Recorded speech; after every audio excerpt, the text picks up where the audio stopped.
سلام. امروز میخوام الگوی یقه ببه رو بهتون آموزش بدم. این الگو هم مناسب برای الگوهای کودک و نوجوانه، هم برای الگوهای بزرگسال. اگه این دست از ویدیوها رو دوست دارید میتونید سابسکرایب کنید و اگه از دیدن آموزش این هفته خوشتون اومد لایک کنید. من فریبا هستم، به کارگاه من خوش آمدید. من میخوام الگوی یقه ببه رو روی الگوی بالاتنه متریک بهتون آموزش بدم. یه الگوی بالاتنه تا کمر آماده کردم، یکی از پیش و یکی هم از پشت. خب قسمت پایینش نیازی نداریم چون میخوایم تو قسمت هلال یقهش ما فقط این یقه رو بکشیم.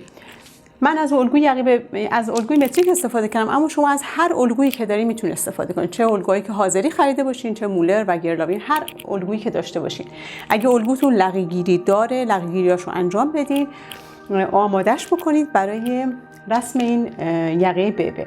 من یه پنسل طلایی اینجا بستم که آموزش پنسل طلایی رو قبلا داشتیم و پنسل اصلی رو بستم و کار رو فقط به پنسل کنفرماسیون انتقال دادم.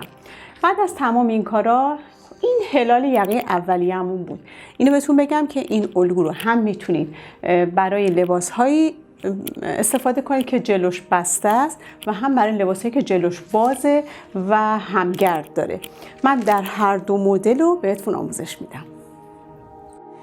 چه برای الگوهایی که جلوش بسته باشه و چه الگوهایی که جلو باز باشه و همگرد داشته باشه، ما یک کم میایم هلال یقه رو باز میکنیم. من توی قسمت سرشانه 2 سانت از اینجا 2 سانت اومدم کنار و تو قسمت CF هم 2 تا 3 سانت اومدم پایین. یه هلال دوباره میکشم. هم میتونید مثل مدل هلال اولیه انقدر گرد بکشید، هم میتونید یکم حالت هفت‌تر بهش بدین. یعنی حتما هم واجب نیست که یک گرد بزرگ ما اینجا داشته باشیم. من یکم حالت هفت‌تر به کار دادم.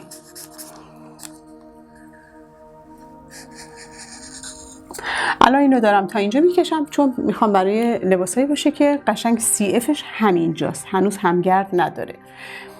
میام تنها نکته یقه ببه اینه که وقتی میخوام الگوی پشت رو از سرشانه به هم وصل کنم، برای اینکه یقه ببه‌مون توی سرشانه لقی نداشته باشه و قشنگ بخوابه رو سرشونمون، بچه ببینید من سرشانه پشت رو از هلال یقه تا سرشانه طوری میذارم که اینجا 0 و اینجا 1 تا 2 سانت بیام پایین.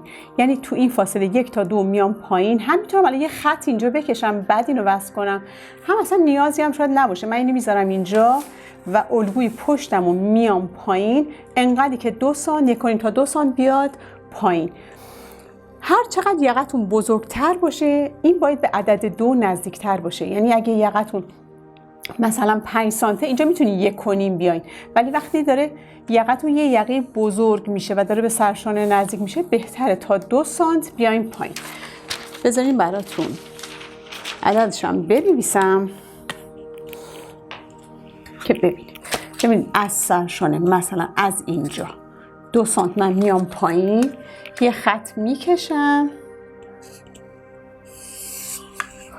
خب قرار نیست اینو ببریم و فقط میخوایم الگوی یقه رو روش بکشیم و بعد سرشانه پشت رو از گوشه گردن وصل میکنم دقیقاً به اینجا و روی این خط میکشم. یادتون باشه وقتی من تو سرشانه پیش 1 تا 2 سانت باز کردم، در پشتم باید همین اندازه باز بشه که الان براتون این هلالش رو میکشم. هر عددی که در سرشانه در پشت باز میشه نصفش رو توی هلال یقه میتونم برم پایین و دوباره اینجا رو هلالش رو بکشم.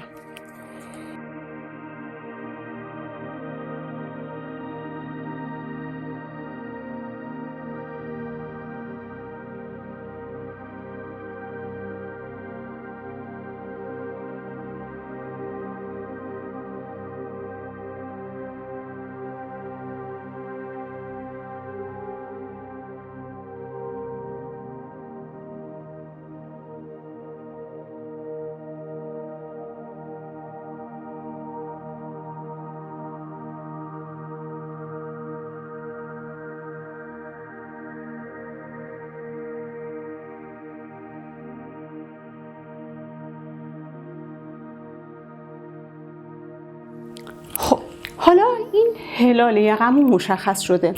یه کاغذ پوستی میندازم. نه، اول بذارین طراحی یقش رو انجام بدم، بعد کاغذ پوستی رو بندازم. من میخوام یه یقه ببه با عرض 7 سانت بکشم، یعنی از سرشانه 7 سانت دور همین هلال یقم 7 سانت میام. از اینجا 7 7 7 7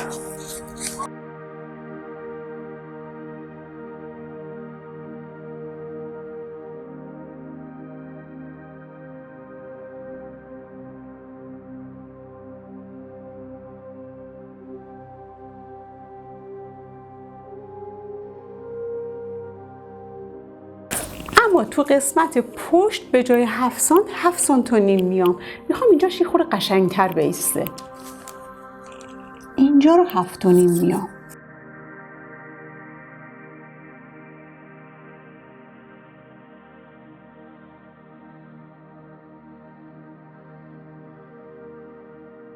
و این یقه گرد ببمو در واقع رسم میکنم. حتی میبینید با اینکه دارم 7 سانت میکشم تو سرشانی حالت شکست داره. یک کم مثلا میشه 7 و نیم سانت میام و اینو میکشم، چون قراره این هلال یه هلال خوشگل باشه.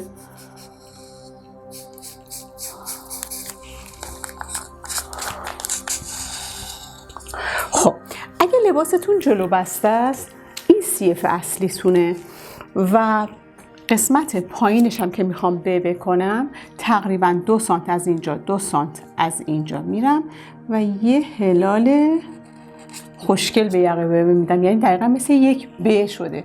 در قسمت پشت هم همینطور، از اینجا تا اینجا 2 سانت، از اینجا تا اینجا 2 سانت. پس اینجا من 2 سانت رفتم بالا، اینجام 2 سانت اومدم کنار، یه هلال خوشگل اینجا دادم.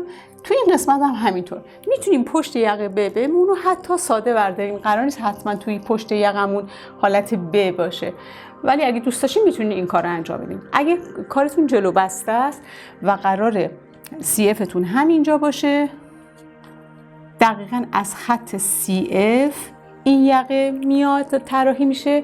ولی اگه لباستون همگرد داشته باشه، یقه ببه نمیتونه روی هم بیاد، یقه ببه باید کنار هم بیسته. در واقع همگردتون رو نصف کنید، یقتون رو از نصفه همگرد طراحی کنید در شرایطی که جلو بازه و قراره یقه ببهتون دقیقاً بچه‌ها از این قسمت حالتی گرد بشه و میخوایم کنار هم بیسته.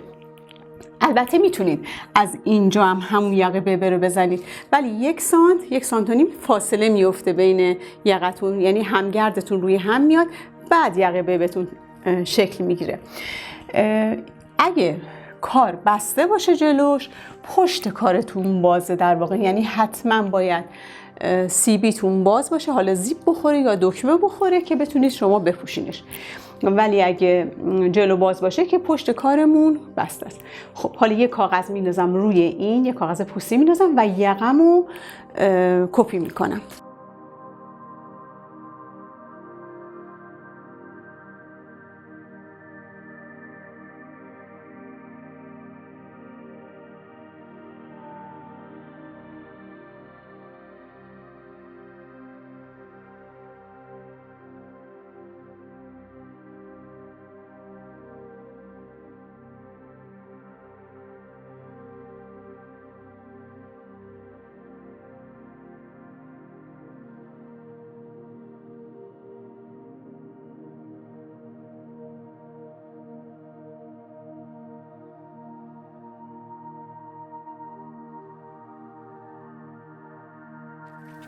علامت سرشانه‌رم اینجا میزنم، اینجا مینویسم CB، اینجا مینویسم CF که بدونم کدوم ور الگو مال یقه جلوه، کدوم ورش مال پشته.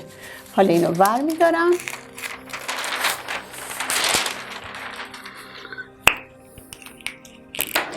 حالا تنها اتفاقی که میفته، الگوی شما دوباره همین خط سرشانه شماست و توی پیشم دوباره همین خط سرشانه است. قرار نیست ما چیز رو اینجا بچینیم، فقط این 2 سانت ما پایین اومدیم، یک تا 2 سانت 1.5 تا 2، البته خیلی بهتره، 1.5 تا 2 سانتی متر اینجا پایین اومدیم که یقه بیبی ما قشنگ روی سرشونمون بخوابه.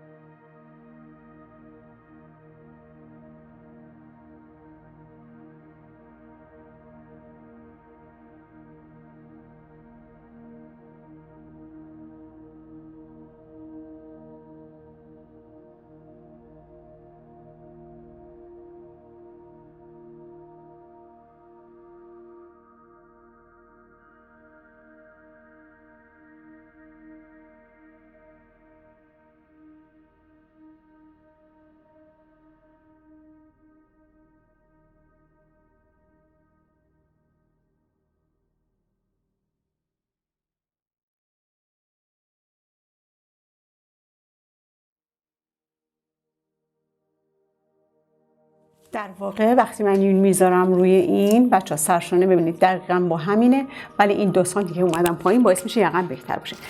خب حالا میتونم این یقه رو بذارم رو تن خودم. ببینید این قسمت CFشه، اینم قسمت پشتش در واقع سرشانه رو سرشانه قرار میگیره و اگه دقت کنید ببینید الگوم کاملا رو تنم خوابیده، یعنی حالت لقی که اینجاش بلند بیسته نداره، واسه همینه که یه یقه بیبی خیلی زیبا در میاد. خب اینم از الگوی یقه بیبی که امروز بهتون آموزش دادم. این الگویی بود که بلد بودم و دلم خواست که بهتون یاد بدم. لطفاً نظرات و پیشنهاداتتون رو برای من بنویسین. مرسی که امروز همراه من بودین. تا دیدار دیگر، بدرود.